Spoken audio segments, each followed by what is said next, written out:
Hey, Drew. Oh, hey. Can you help us build a bike? Sure, I can. So what are we building today? Today we're going to unbox and assemble a Schwinn mountain bike. Tools needed for assembly include 4, 5, and 6 millimeter hex keys, a flathead screwdriver, a Phillips head screwdriver, a box cutter, cable cutter, or scissors, and a pedal wrench or adjustable wrench. Locate the zip strip tab at the top corner of the box. Pull the tab all the way across the box, then open the box top. If your box doesn't have a zip strip, use a flat screwdriver to open the box top. Remove the entire bike from the box and set it on top of the box.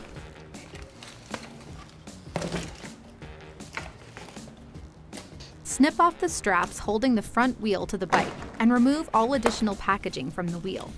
You can discard the straps. Next, remove the packaging from the rest of the bicycle. Leave the fork spacer in for now.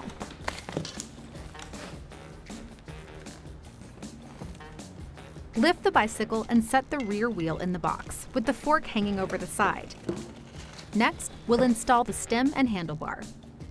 Use a 4 millimeter hex wrench to loosen the 4 bolts securing the stem faceplate and remove the faceplate. Set the faceplate and bolts in a safe place where nothing will be lost.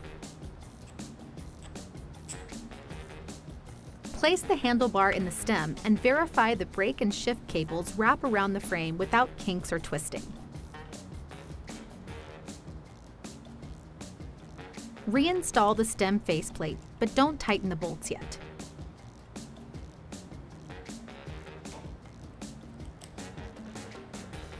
Center the handlebar in the stem using the markings on the handlebar.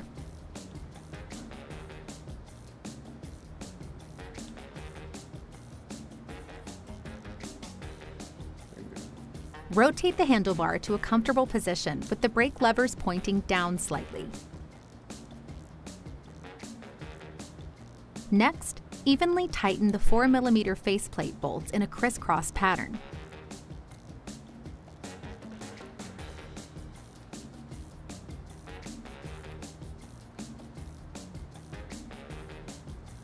Ensure the gap between the faceplate and stem is equal all the way around the stem. Next, we'll install the seat and seat post. Hey, what's that? This is your owner's manual. You want to read this before you ride. Open the seat post quick release lever, then slide the seat post into the frame. Ensure the seat post is inserted past the minimum insertion line marked on the post. Close the seat post quick release lever. Lift the bike out of the box and set it on the ground, standing straight up. Next, we'll install the front wheel.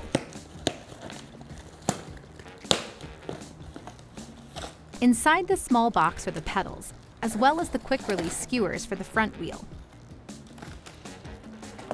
There should be an adjusting nut, 2 springs, and the quick-release lever. Remove the adjusting nut and 1 spring. Insert the quick-release skewer through the front wheel axle from the side opposite the brake disc.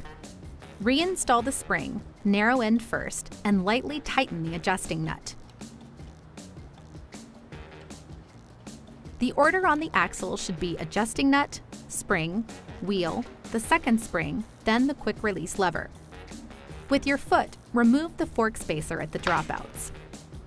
To install the front wheel, lift the front of the bike and roll the wheel back, ensuring the brake disc goes into the brake caliper.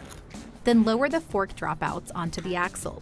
Slowly tighten the adjusting nut and check the quick release lever to ensure it's tight enough. If it's too loose, open the lever, tighten up the nut more, then close the quick release lever. The quick release is properly tight when it requires a lot of effort to close the lever, and the lever leaves a mark on your hand. Pedals are size specific, right and a left. Just check the sticker. Remember, match the stickers on the pedal with the sticker on the crank, and always tighten in the direction of the front wheel. Install the right pedal, threading in the direction of the front wheel. Then use a pedal wrench or adjustable wrench to fully tighten. Install the left pedal by threading in the direction of the front wheel.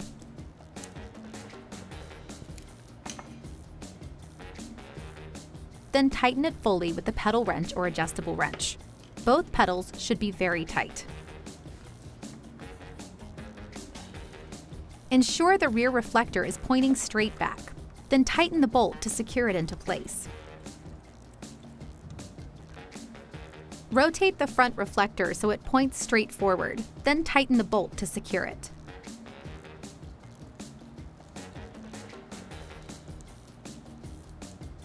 Ensure the wheel reflectors are snug by pulling them toward the rim. Open the seat post quick release, then raise the saddle to approximately hip level. Close the quick release lever.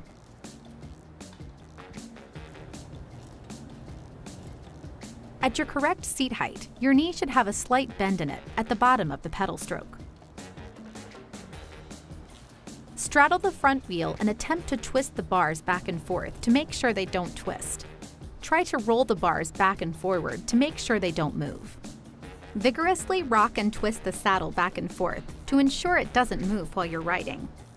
Check that the brakes work by rolling back and forth slightly, then squeezing the brake levers to verify they grip. Ensure the brake levers don't pull back too far. There should be a gap between the lever and the grip with the brake applied. Inflate the tires to the manufacturer's recommended pressure, which is marked on the tire sidewall. Verify the front wheel quick release is tight. Open the lever, then close it again.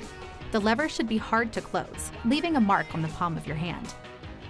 Use a 4mm hex key to fully tighten the stem bolts in a crisscross pattern. Verify the gap between the stem and faceplate is even from top to bottom and side to side.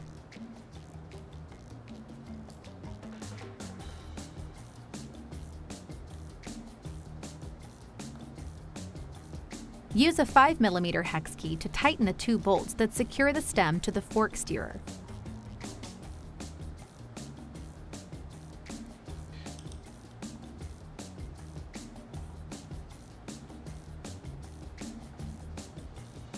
It's as simple as that. Grab your helmet, happy trails. Thanks, Drew. Have a great ride.